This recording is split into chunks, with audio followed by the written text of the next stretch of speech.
ഞാനാണെങ്കിൽ മിനിഞ്ഞാന്ന് തൊട്ട് എയർപോർട്ടിൽ ഇരുന്നുറങ്ങി ഒക്കെ എങ്ങനെ ആണ്. ഇന്നലെ എത്തേണ്ടിയായിരുന്നു. ഇന്നലത്തെ ഫ്ലൈറ്റ് ക്യാൻസലാകുന്നത് ഏതാണ്ട് ഒരു 12 മണിക്കൂർ ശേഷമാണ് തരുന്നത്. അപ്പം ഞാൻ പറയാമായിരുന്നു, ഈ ആടുജീവിതത്തിൻ്റെ ഒരു എക്സ്പീരിയൻസ് വെച്ച് നോക്കുമ്പോൾ ഇത് സംഭവിക്കേണ്ടിയാണ്. കാരണം എനിക്ക് അത്രയേ സംഭവിച്ചുള്ളൂ. അപ്പം ഞാൻ ഒരു ബിസിനസ് ക്ലാസ് ലോഞ്ചിലായിരുന്നുകൊണ്ട് എനിക്ക് അത്ര അനുഭവങ്ങൾ കുറവായിരുന്നു. ഞാൻ ഒരു എയർ ഇന്ത്യ എക്സ്പ്രസ്സിനാണ് ഞാൻ ടിക്കറ്റ് എടുത്തിരുന്നത്.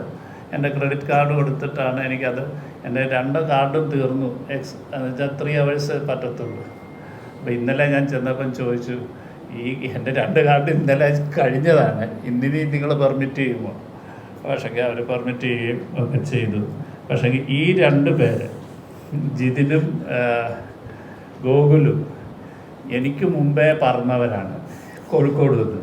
അപ്പം ഞാൻ ഇവരുടെ അടുത്ത് പറഞ്ഞു, നിങ്ങൾ എങ്ങനെയാണ്, കൺഫർമേഷൻ ഉണ്ടോ? അപ്പോൾ ഇവർ ഗേറ്റിലാണ് ഫ്ലൈറ്റ് കയറി എന്നൊക്കെ പറഞ്ഞപ്പോൾ ഞാനിങ്ങനെ അന്തം വിടുകയാണ്. കൊച്ചിയെക്കാട്ടും നല്ല കോഴിക്കോടാണോ എന്നൊക്കെ വിചാരിച്ചിട്ട് ഞാൻ പിന്നെ ചോദിച്ചു, ഇനി അവിടെ പരിചയമില്ലാഞ്ഞിട്ടാണോ നിങ്ങൾ അകത്ത് കയറി എന്നൊക്കെ പറഞ്ഞു. പക്ഷേ ഇവർ പറഞ്ഞിട്ട് ഇവരെത്തിയത് ഞാൻ ഇന്ന് എത്തിക്കഴിഞ്ഞിട്ട് ഇവർ ഏതാനും മണിക്കൂറുകളായുള്ളൂ. അതായത് എയർപോർട്ട് ജീവിതമായിരുന്നു ഇവർ. അവിടെ ജീവിതം കഴിഞ്ഞിട്ടൊരു എയർപോർട്ട് ജീവിതമായിരുന്നു 2 ദിവസമായിട്ട്. പിന്നെ 2 പേരും അല്പസമയത്തിനുള്ളിൽ അല്പം പ്രശസ്തരായതുകൊണ്ട് മറ്റു പലരും ഭക്ഷണമൊക്കെ കൊടുത്ത് അവരെ കരുതി എന്നാണ് ഞാൻ കരുതുന്നത്.